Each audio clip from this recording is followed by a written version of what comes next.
আপনি কি এমন একজন যিনি অন্যের কথা বা আচরণে খুব সহজেই মন খারাপ করে ফেলেন? মনে রাখবেন, আনবদার থাকা মানে এই না যে কিছুই আপনার উপর প্রভাব ফেলবে না, বরং এটি এক ধরনের শক্তি, নিজেকে নিয়ন্ত্রণে রাখার ক্ষমতা। চলুন দেখে নিই এমন 9টি সহজ নিয়ম যা আপনাকে মানসিকভাবে দৃঢ় হতে সাহায্য করবে। নাম্বার 1, প্রয়োজনের বেশি কথা নয়। সব সময় সবকিছু বলতে নেই। যত বেশি বলবেন তত বেশি ভুল বোঝাবুঝি বা সমস্যার সৃষ্টি হবে। তাই বুঝে শুনে সংক্ষেপে বলুন। নাম্বার 2, আবেগকে নয়, বুদ্ধিকে প্রাধান্য দিন। কষ্ট, রাগ, অপমান এসব আবেগ আছে, থাকবে, তবে আবেগের বশে সিদ্ধান্ত নিলে ভুল হতেই পারে। ঠান্ডা মাথায় চিন্তা করুন। নাম্বার 3, কারো কাছ থেকে বেশি আশা নয়। প্রত্যাশা যত বেশি, কষ্টও তত বেশি। তাই যত কম আশা করবেন তত কম কষ্ট পাবেন। নাম্বার 4, কম বলুন, বেশি করুন। কাজই পরিচয়। অন্যকে ইমপ্রেস করার জন্য বেশি কথা নয়, বরং এমন কাজ করুন যাতে আপনার কাজে আপনার হয়ে কথা বলে। নাম্বার 5, সবার মন জয় করতে যাবেন না।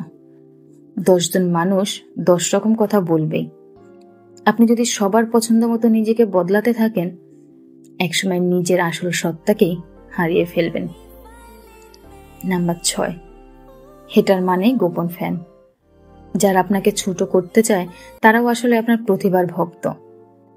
তারা আপনাকে দেখে, জানে, বোঝে, এই জন্যই তো হিংসে করে। নাম্বার 7, নিখুঁত হবার চাপ নিন না। পারফেক্ট হবার চাপে নিজেকে ভাঙবেন না। ভুল থাকা মানেই আপনি মানুষ, আর আপনার সেই ছোট ছোট ফলজও আপনাকে সুন্দর করে তোলে। নাম্বার 7, নিখুঁত হবার চাপ নেবেন না। পারফেক্ট হবার চাপে নিজেকে ভাঙবেন না। ভুল থাকা মানেই আপনি মানুষ, আর আপনার সেই ছোট ছোট ফ্লজও আপনাকে সুন্দর করে তোলে। নাম্বার 8, নিজের সত্যটা জানুন। দুনিয়া যাই বলুক, আপনি জানেন আপনি কে। সেই সত্যের উপর দাঁড়ান। আত্মবিশ্বাস তখনই আসবে। নাম্বার 9, না বলতে শিখুন। সবার কথা রাখতে গেলে নিজের ক্ষতি হয়, তাই যেখানে প্রয়োজন সেখানে স্পষ্টভাবে না বলুন। এতে আপনি নিজের জীবনের নিয়ন্ত্রণ নিজের হাতে রাখেন। আজ থেকে এই নিয়মগুলো একটু একটু করে জীবনে প্রয়োগ করুন। দেখবেন কে কি বলল সেটা আর আপনাকে ততটা নাড়াতে পারবে না। আপনি নিজেই হবেন আপনার মনের বস। স্মার্ট থাকুন, স্থির থাকুন, আনবদার থাকুন। জীবনে যা কিছুই করো না কেন, নিজের সুখের চাবিকাঠি অন্য কারো হাতে তুলে দিও না। কখনোই কারো উপর এত বেশি নির্ভরশীল হয়ে যেও না যে তার সামান্য অবহেলাতেই তোমার মন খারাপ হয়ে যায়। তোমার মন খারাপ, সুন্দর একটা গান শুনো, নিজের জন্য 1 কাপ ধোয়া ওঠা চা বানাও, বিকেলের মৃদু মন্দ হাওয়ায় আপন মনে হাঁটো, জানালার পাশে বসে বৃষ্টি দেখো, কিংবা প্রিয় লেখকের বইয়ে ডুব দাও। যদি তোমার মধ্যে সৃষ্টিশীলতা থাকে, সেটাকে কাজে লাগাও। অন্যকে ব্যঙ্গ করে ফেসবুকে স্ট্যাটাস দেওয়া, নিজের দুঃখ দুর্বলতা সবার সামনে প্রকাশ করা, এগুলো কোনো পরিণত মানসিকতার পরিচয় নয়। খুব বেশি একা লাগলে বা মন খারাপ হলে সমুদ্র বা পাহাড় দেখতে চলে যাও। পুরনো স্মৃতি মনে করো, হাসো, কাঁদো, কিন্তু নিজের সাথে এমন একটা সম্পর্ক গড়ে তোলো যেন দুঃখের দিনগুলোতে কাউকে না পেলেও নিজেই নিজের সবচেয়ে কাছের বন্ধু হয়ে উঠতে পারো। যদি কোনো কাজে সফল হও, নিজেকে পুরস্কৃত করো।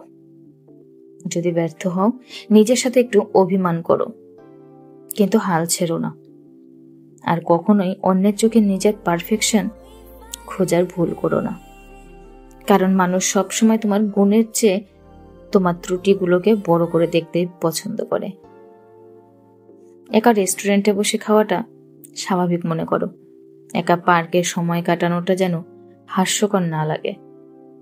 নিজেকে ভালোবাসো। যে মানুষ নিজেকে ভালোবাসতে পারে না, সে কখনো সুখী হতে পারে না।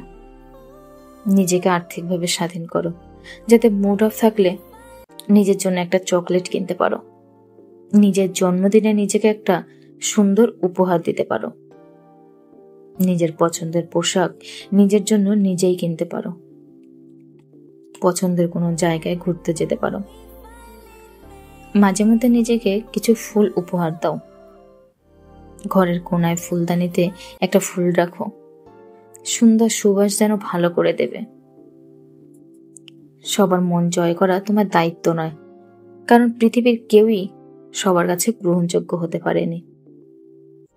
নিজেকে প্রতিদিন মাত্র 1% ভালো করার চেষ্টা করুন। অনেকেই মনে করে নিজের উন্নতি মানে একেবারে বড় কিছু করতে হবে, কিন্তু বাস্তবে বড় পরিবর্তন আসে ছোট ছোট ভালো অভ্যাস থেকে। ধরুন আপনি কোনো নতুন কিছু শিখতে চান, যেমন ধরুন ছবি আঁকা, টাইপিং, প্রোগ্রামিং বা ভালোভাবে কথা বলা। প্রতিদিন মাত্র 20 মিনিট সময় দিন। 6 মাস পর নিজেই দেখবেন কতটা শিখে ফেলেছেন। মনে রাখবেন, উৎসাহ সবসময় থাকবে না, কিন্তু নিয়ম মেনে চললে ফল অবশ্যই আসবে। প্রতিদিন একটু একটু করে চেষ্টা চালিয়ে যান। সময় লাগবে, কিন্তু ফলাফল নিশ্চিত। সবচেয়ে গুরুত্বপূর্ণ কথা হলো, দ্রুত কিছু হওয়ার দরকার নেই। ধৈর্য ধরুন, নিয়মিত থাকুন। একদিন আপনি নিজেই নিজের পরিবর্তনে বিস্মিত হবেন। আপনি কি প্রায় সিদ্ধান্ত নিতে গিয়ে দ্বিধায় পড়ে যান? কি করবেন, কোনটা ছাড়বেন, এই নিয়ে ঘন্টার পর ঘন্টা ভেবে চলেছেন, তারপরও কোনো সিদ্ধান্তে আসতে পারছেন না?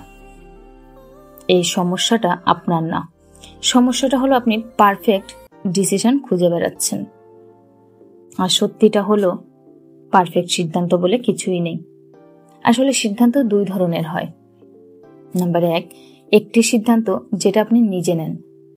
আর নাম্বার 2, আরেকটি সিদ্ধান্ত যেটা আপনি না নিয়ে সময় নষ্ট করেন। আপনি যখন সিদ্ধান্ত না নিয়ে বসে থাকেন, তখন আপনার হয়ে অন্য কেউ সিদ্ধান্ত নিয়ে ফেলে। সেটা হতে পারে বাজার, সমাজ, বাবা মা, বন্ধু, এমনকি ফেসবুক বা ইউটিউবের অ্যালগরিদম পর্যন্ত। আপনি যখন সিদ্ধান্ত না নিয়ে শুধু এড়িয়ে যান, তখন আপনি আপনার ভবিষ্যৎ অন্য কারো হাতে তুলে দেন। তাহলে কি করবেন?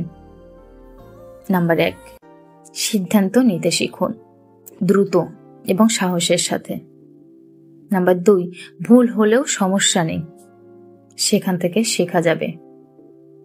নাম্বার 3, নিজের লক্ষ্য পরিষ্কার রাখুন, তাহলে সিদ্ধান্ত নেওয়া সহজ হবে। নাম্বার 4, বারবার ভাবতে ভাবতে ভেঙে পড়বেন না, ওভার থিঙ্কিং থেকে বেরিয়ে আসুন। নাম্বার 5, একটা সিদ্ধান্ত নিন আর পরবর্তী 30 দিন সেটা বাস্তবায়নের নিজের 100% দিন। যদি কাজ না হয়, তাহলে আপনি শিখবেন, আর যদি কাজ করে, তাহলে আপনার জীবনটাই বদলে যাবে। আর অপেক্ষা নয়, সিদ্ধান্ত নিন, এগিয়ে যান, নিজেকে গড়ে তুলুন। বন্ধুরা, আজকের ভিডিও এই পর্যন্তই। আপনাদের কেমন লাগলো অবশ্যই কমেন্ট বক্সে জানাবেন। আর এমন আরো নতুন নতুন ভিডিও পেতে সাবস্ক্রাইব করে পাশে থাকবেন। ধন্যবাদ।